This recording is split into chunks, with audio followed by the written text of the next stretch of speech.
नमस्कार एंड जय दोस्तों, मैं रवि शर्मा आप लोगों का स्वागत करता हूं डेली डिफेंस डायलॉग के आज के हमारे सेशन में।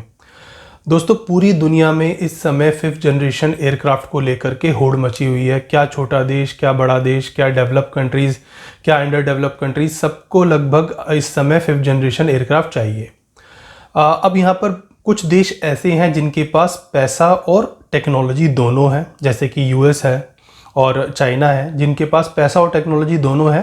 तो इन्होंने खुद का अपना 5th जनरेशन का जो एयरक्राफ्ट है वो डेवलप कर लिया और कई सारे एयरक्राफ्ट तो अभी ऑपरेशनल भी हैं, जैसे कि F-22, F-35 या फिर चाइना का J-20।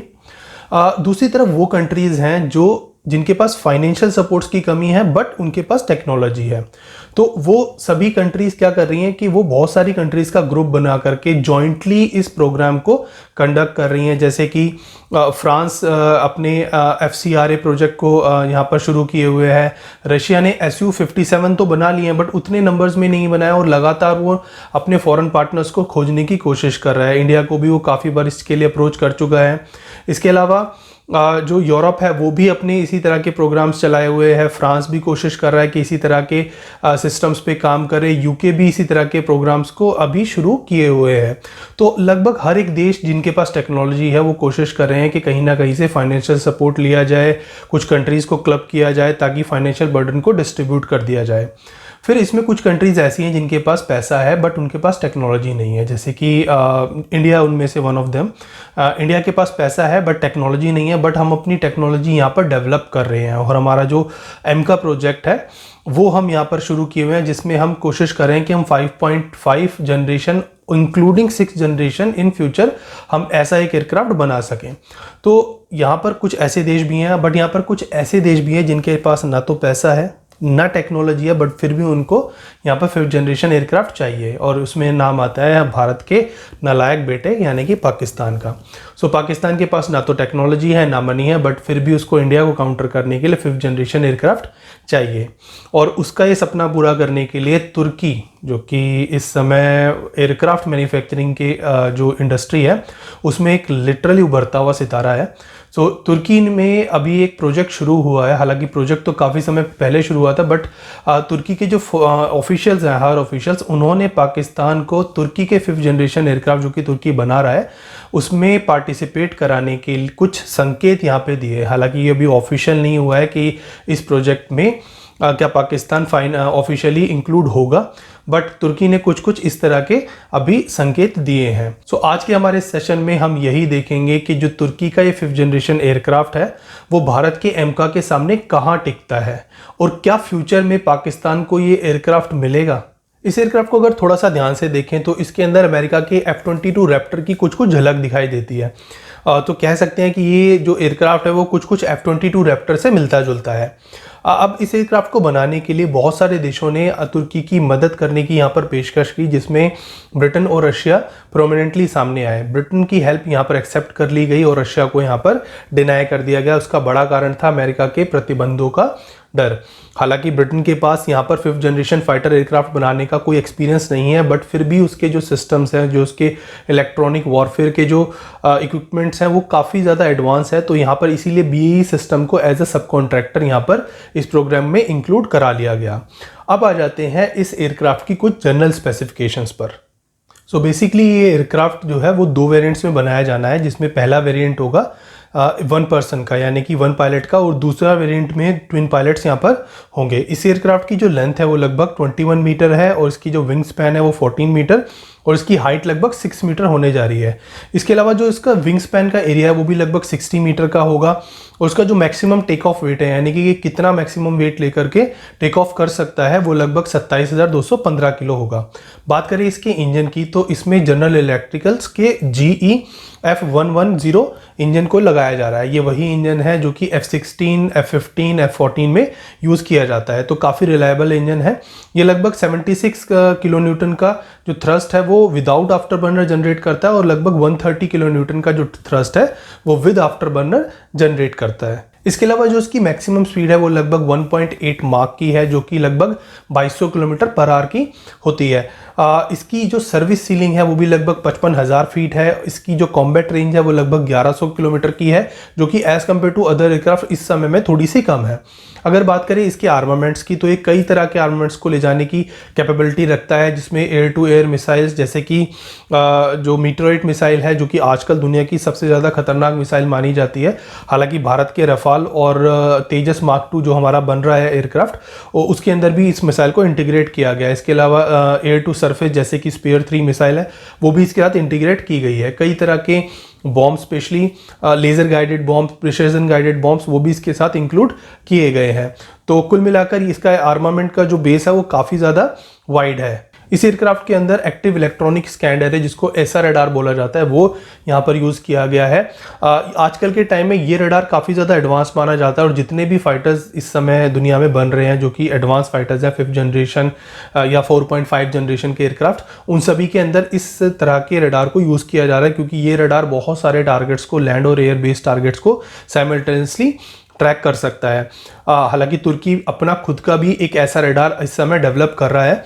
इसके अलावा अगर इसके एवियोनिक्स की बात करें तो बहुत सारे एडवांस एवियोनिक्स को यहाँ पर इंक्लूड किया गया है, जैसे कि radar warning receiver, missile warning system, laser warning system, chaff and flare management dispensing system and digital radio frequency memory based jamming system.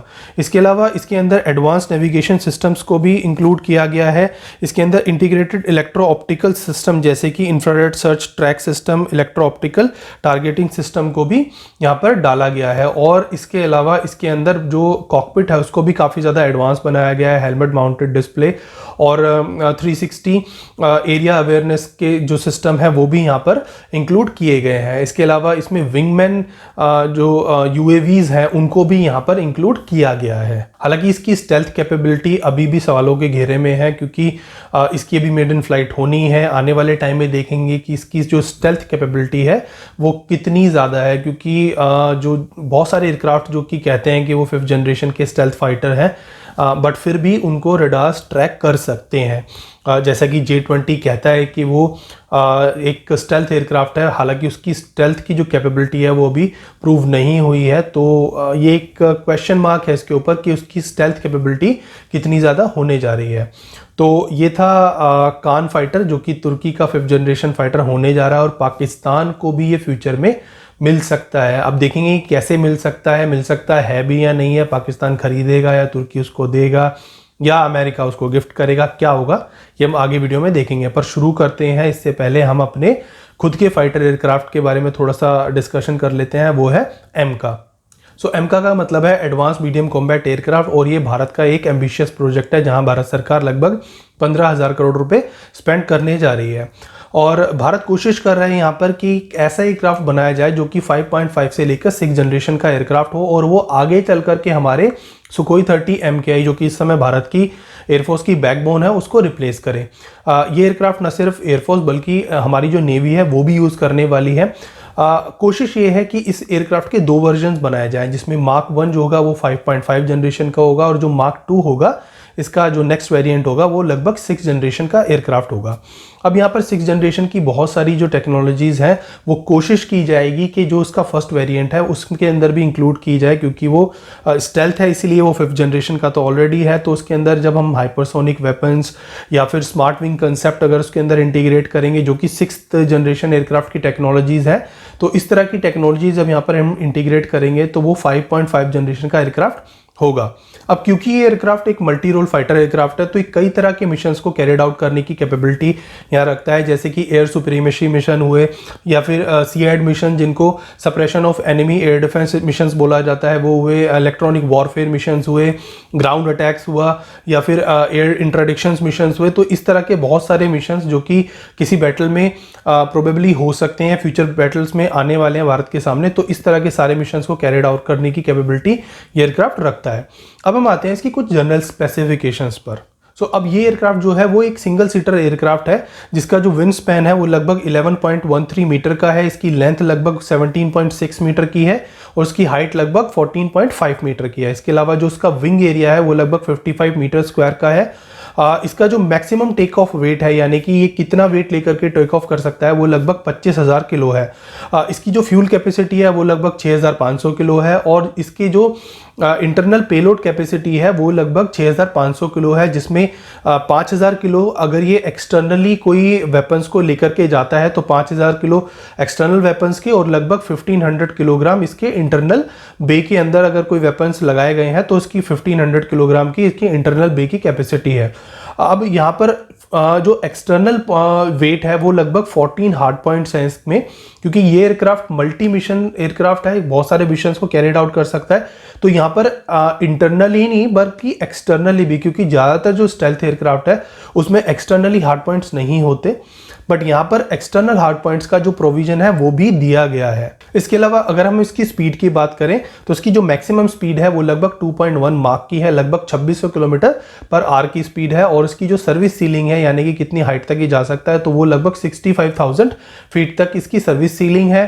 इसकी कॉम्बैट रेंज की बात करें तो इसकी कॉम्बैट रेंज लगभग 1620 किलोमीटर की है, हालांकि इसकी जो नॉर्मल रेंज है वो 3240 किलोमीटर की है, जो कि एज कंपेयर टू कान थोड़ी सी ज़्यादा है। अगर बात करें इसके आर्मामेंट्स की तो इसके आर्मामेंट्स जो है वो कई तरह के आर्मामेंट्स ले जा सकता है, जैसे कि मैंने आपको पहले बताया इसके अंदर 14 हार्ड पॉइंट्स हैं, तो ये कई तरह के रॉकेट्स, कई तरह की air to air missile, air to surface missile, including हमारी जो ब्रह्मोस मिसाइल है और हमारी रुद्रम मिसाइल है जो कि एक एयर टू सरफेस मिसाइल है, वो ये ले जा सकता है। इसके अलावा ये कई तरह के बॉम्ब जैसे कि laser guided bomb, precision guided bombs या फिर डीआरडीओ की जो ग्लाइड बॉम्ब्स हैं वो भी ये ले जा सकता है। अगर बात करें इसके रेडार की तो इसके अंदर जो उत्तम रेडार जो कि भारत का इंडिजीनियस रेडार है, जो कि active electronic scanned array radar है, वो यहाँ पर यूज़ किया गया है, और उसका लार्जर वेरिएंट यहाँ पर यूज़ किया जाने वाला है आने वाले फ्यूचर में।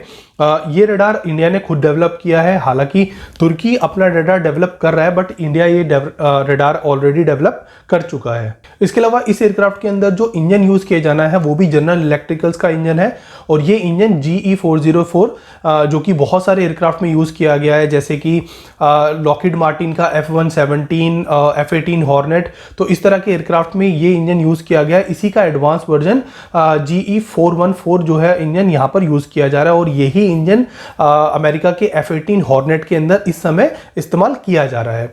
इंजन का थ्रस्ट काफ़ी ज़्यादा अच्छा है, लगभग 80 किलो न्यूटन का जो थ्रस्ट है वो इसके इनिशियल ट्रायल्स में जनरल इलेक्ट्रिकल्स ने अब जब इंडिया के साथ ट्रायल्स किए थे तो वहाँ पर प्रोड्यूस हुआ था। हालांकि कई जगह इंफॉर्मेशन ये दी गई है कि इसका जो थ्रस्ट है वो लगभग 76 किलो न्यूटन का है, हालांकि जो जनरल इलेक्ट्रिकल्स की वेबसाइट है उसके ऊपर ये क्लियरली मेंशन है जो इसका थ्रस्ट है वो लगभग 80 से लेकर के 85 किलो न्यूटन का प्रोड्यूस उसने किया है विदाउट आफ्टर बर्नर, और विद आफ्टर बर्नर लगभग 116 किलो न्यूटन का जो थ्रस्ट है वो ये इंजन प्रोड्यूस करने की कैपेबिलिटी रखता है।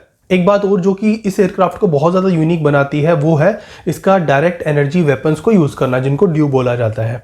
अब डायरेक्ट एनर्जी वेपन्स जैसे कि हमारा काली सिस्टम हुआ, जहाँ पर हम लेज़र बीम के थ्रू किसी टारगेट को without sending any solid projectile हम उसको डिस्ट्रॉय कर सकते हैं। कई बार लेज़र के थ्रू या पार्टिकल बीम्स के थ्रू या फिर इलेक्ट्रॉनिक रेडिएशंस के थ्रू हम उन टारगेट्स को डिस्ट्रॉय कर सकते हैं, तो इन वेपन्स को बोला जाता है डायरेक्ट एनर्जी वेपन।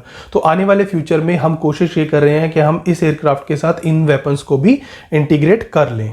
तो ये था एम का और कान का बेसिक थोड़ा सा इंट्रोडक्शन। अब देखते हैं इनका कंपैरिजन।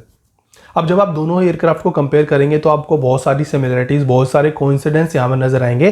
पहला तो यही कि दोनों के जो प्रोग्राम्स हैं वो 2010 में शुरू होते हैं। दूसरी चीज़, दोनों ही एयरक्राफ्ट जो हैं वो उनकी जो कंट्रीज़ हैं वो किसी ना किसी बड़े प्रोग्राम का पार्ट थी शुरुआत में।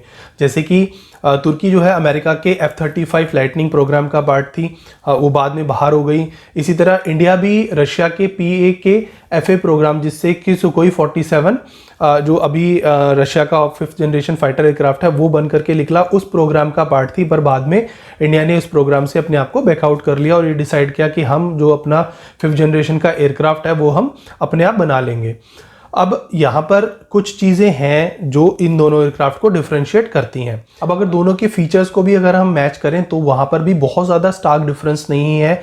दोनों ही twin engine single seater fighter aircraft है। हालांकि कान का एक और वेरिएंट बनेगा जो कि ट्विन सीटर होगा, और जो हमारा एमका है वो सिंगल सीटर एयरक्राफ्ट है। एमका का साइज़ एज़ कम्पेयर टू कान थोड़ा छोटा है, जैसा कि आप देख सकते हैं। लेंथ इसकी थोड़ी सी छोटी है, हाइट और विंग स्पैन भी थोड़े छोटे हैं। इसके अलावा जो मैक्सिमम टेक ऑफ वेट है वो भी थोड़ा सा हमारे जो एमका है उसका कम है एज कम्पेयर टू कान।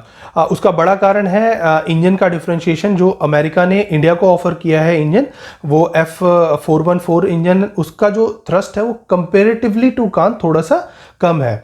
इसके अलावा जो मैक्सिमम स्पीड है वो हमारी ज़्यादा है, क्योंकि हमारा एयरक्राफ्ट एज कम्पेयर टू कान थोड़ा सा हल्का एयरक्राफ्ट है, तो इसीलिए इसकी मैक्सिमम स्पीड ज़्यादा है। इसकी जो कॉम्बैट रेंज है वो भी एज कम्पेयर टू कान लगभग 500 किलोमीटर ज़्यादा की स्पीड हमारे पास है। तो ये एक पॉजिटिव चीज़ है जो कि हमारे एमका में है। इसके अलावा जो बहुत सारे इंटीग्रेशंस हम कर रहे हैं नए एवियोनिक्स की, और हमारा जो उत्तम ऐसा रेडार है वो बहुत ज़्यादा इस समय एडवांस रेडार है एज कम्पेयर टू तुर्की के रेडार के। हालांकि तुर्की ने अभी जो रेडार लिया वो बाहर से लिया है, उसका खुद का रेडार इस एयरक्राफ्ट में नहीं है। इन सब छोटे डिफरेंसेस के अलावा जो सबसे बड़ा डिफरेंस इन दोनों एयरक्राफ्ट में है वो है कि हमारा जो एमका प्रोजेक्ट है उसमें कोई भी फॉरेन पार्टिसिपेंट नहीं है, यानी कि ये पूरी तरह भारत का प्रोजेक्ट है, और इसमें जो भी चीज़ होगी, जो भी हम एयरक्राफ्ट बनाएंगे वो पूरी तरह भारत का एयरक्राफ्ट होगा। हालांकि इसके अंदर कंपोनेंट्स हम बाहर से लेते हैं, और ऐसा नॉर्मली होता है हर एयरक्राफ्ट में।